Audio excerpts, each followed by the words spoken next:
Hi everyone, good day to you wherever you are. All right, so I want to share a testimony. God's willing, I'll share a testimony often. I don't want to make a promise that it will be every Tuesday or every Thursday. The idea of doing a testimony Tuesday or a testimony Thursday is quite appealing. Anyways, we'll try.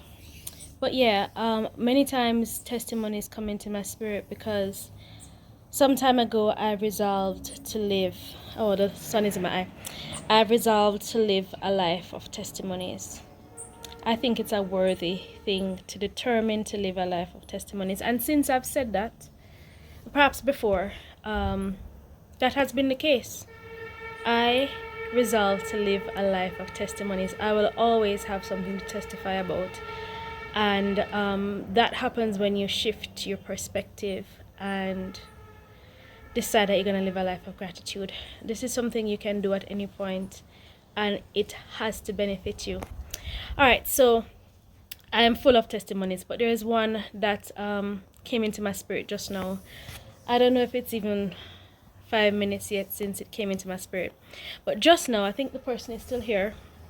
A friend of ours came by the house, or is by the house, and I noticed him at the gate talking to my husband, and I hailed him and I said, "How are you?" You know, it's typical to ask, "How are you?" Now, he said, "Not so bad." Right? Is that what he said? He said, "Not too bad." So then I said, why is it that Jamaican men, and I don't want to limit it to Jamaican men, but people on a whole, and I notice it a lot with men, but let's just generalize it and say, why is it that there is this tendency for people to say, "I'm not doing too bad"? Could it be that this is some kind of false humility? Now, mind you, it is possible that he could be going through something, but I did say to him, why can't you say, "I am doing good"? Why can't you say, "I am well," you know? And he said that if he were to say, "I am good," he'd be lying. And I replied, if you know what it is, if you know if something happened to you, like something serious happened to you, then you'd recognize that you are good and you'd claim it. And I say, you can say that now because nothing really bad has happened. Mind you, it's not like I know what happened to the man's morning or what happened before, but I see him and he is in his right mind and physically completely okay. So I tell you, my perspective shifts a lot because of my son. So I don't know who's gonna see this video, and if you watch other videos on my channel, you know that my son has a very serious skin condition. He was born with it, and so I don't want to belabor that. I don't want to spend this video talking about it too much, but his skin condition is serious and life-threatening, and his journey is super tough. He goes through pain almost daily and discomfort like you just wouldn't want to experience for yourself. There are times, sorry for the shadow on my face. Let me try to just let this flow. I hope it won't be too long. But yeah, there are days when my son struggles to swallow food and struggles to stand, and whilst struggling to sit. So imagine having your throat hurt you because you can't swallow food, and then your feet hurting because it's blistered, and you can't sit on your butt because there's scars and blisters and just wounds on it, and so you resort to having to lay down. And there's just so much more to it. Again, I don't want to spend too much time here, but for any of you who've gotten the opportunity to watch videos with Marley, or if you've been blessed enough, and I'll be bold enough to say, if you've been blessed enough to meet him or encounter him on the phone or whatever it is, it won't take long for you to recognize that this child is always positive. And while I can't question God to say, why did you allow him to be born with this, and go down that rabbit hole that won't yield much, I do see, let me be careful, let me choose my words carefully. I do see some wisdom in, or rather, I see benefit in having a child that keeps you grounded and keeps you. He keeps me so focused on gratitude. Now, Marley, whenever you ask Marley how he's doing, by default he just naturally says, I'm okay, I'm all right. It's something that there are points when I've actually teased him about it, which is not good of me. But there used to be a time too. He's 9 now, by the way. There used to be a time when almost every single day Marley would say, this is the best day ever, and perhaps I can take a little bit of credit for that, because there was a time when I would consistently ask the whole family. I have 3 kids, so he's my third, yeah? I would consistently ask everybody, what are they grateful for today? And I think that influenced him to always say, it's the best day ever, because he could always find a reason why it's the best day ever. And now as I said this, I should go back to that practice, because it's such a good way to connect with the family and keep everybody in a space of gratitude. And that helped me a lot. Mind you, when I started the gratitude journey, I just, my whole life shifted. So many things shifted. Anyways, getting back to the testimony that I wanted to give. I am already kind of giving a testimony. It's like an ongoing testimony. My son's attitude and outlook, even though he goes through more stresses and pains than the average person. So anyways, the specific memory that came to me after I was troubling my husband's friend there, is a few weeks ago. So he had gone up, we were in the States, and this is right before he did his throat surgery. We went to this department store, I believe it was H&M. Maybe, I don't remember, or TJ Maxx, or one of them places, sorry. So there is like a middle-aged Hispanic man that was at the cash counter. He's a cashier. And we walked up to him, and it was a bunch of us, my husband, my friend Marley, and I. And we walked up to the counter, and he said, I think Marley said good evening, because Marley generally just says good evening first.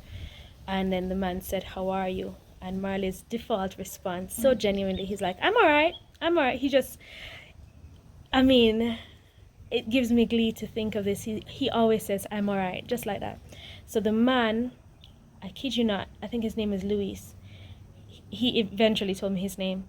He burst into tears, like legit, this big man that is probably like 50 something. I don't know his age, to be honest, but he burst into genuine tears. It was such a powerful moment, because he covered his face and he bawled. And then I wanted to hug him. There was such a human moment going there, and he needed to be hugged. And I told him that if I could, I would have hugged him. So I stretched across the counter and held it and squeezed his hand. And then after he gathered himself together, he said that he was, he actually started, he didn't ask what Marley's condition was. We didn't explain that to him. But he started to sing, don't worry about a thing, 'cause every little thing is gonna be alright. So after he sang it for a little bit, I said, coincidentally, you would never guess what his name is, right? So I told him that that Marley's name is Marley, which he wouldn't have known. And then I also told him that when Marley was born and in the hospital, the first song I ever sang to him, and I sang this song repeatedly, was that same song. I didn't sing him a hymn, I didn't sing him a nursery rhyme, I sang him that song while he was in the incubator. So I thought, I didn't know what God was doing, but I knew God was doing something in that moment. I was like, this is a powerful moment, because it's very interesting that you're singing to a child called Marley, Bob Marley's song, and this is the song I was singing to him when he was a baby. So the man proceeds to tell me that, my phone's losing power. I don't know if this is affecting our recording. I hope not, but let me hurry. All right, so So the man proceeds to tell me that that day was the anniversary of his mother's passing, and he was having a horrible day, a completely horrible day. And he was vexed with the world for this and that. And then he saw when Marley came in, saw Marley physically wrapped up in bandages, and figured something's going on with this kid.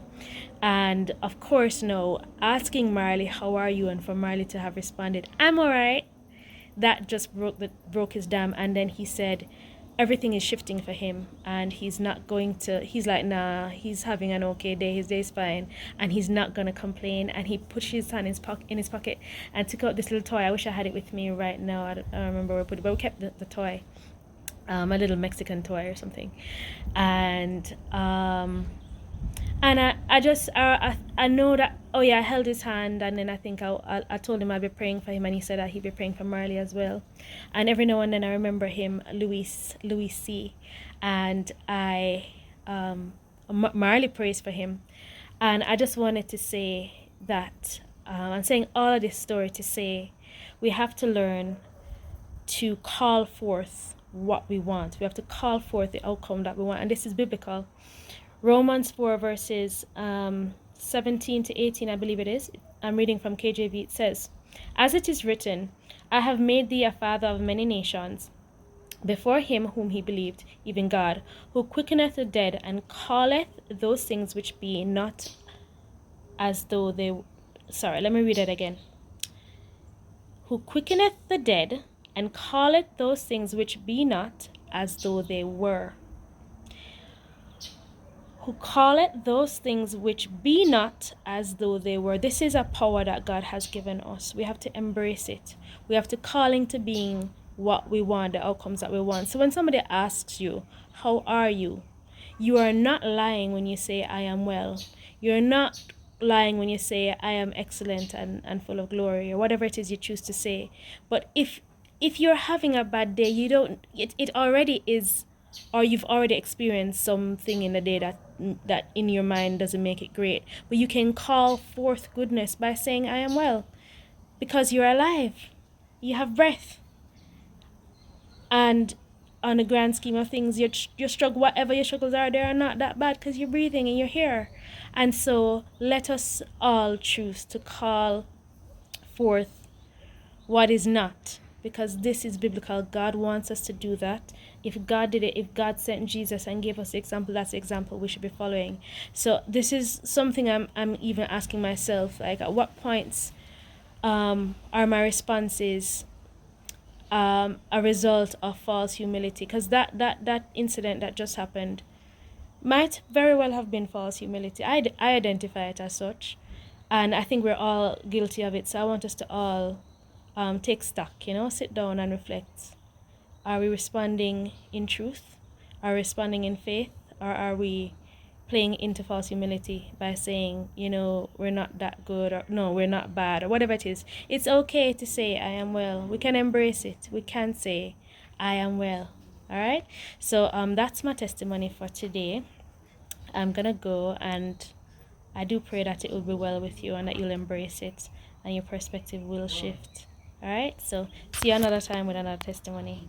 God bless you. Bye-bye.